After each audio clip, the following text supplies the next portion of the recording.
završava Šabanađević, idemo to vjerovatno zadnja utakmica Fidečana. Na domaći terenu, što ovdje, evo, to mogu biti pitanje interesantno Šabanađevića, pa će mi žao da napušta Bilovac. Šabanađević u Bilovac.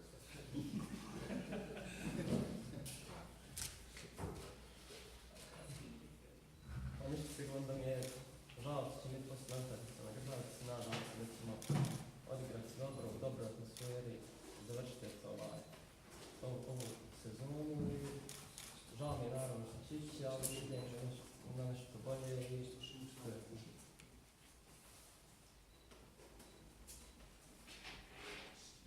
Znači, ja opet postoji pitanje, ako nemate ideja. Imamo ideja, kako ja.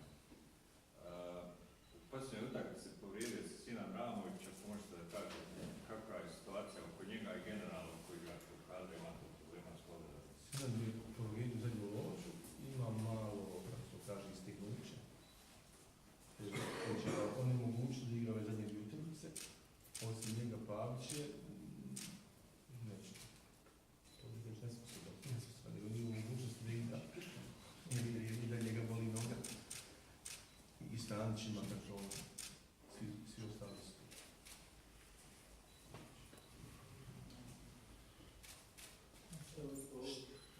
Što očekujete od sutrašnje utakmice? Očekujete da će će on doći braniti ili pošto su makro jedan ovog Lestarića? Ne očekujem da će doći jedan braniti, pošto oni su veliki klub i tako im je stil igra da se ne brani nikad, ne kućni van. Očekujem iskreno utakmicu nekakvu otvoren baš.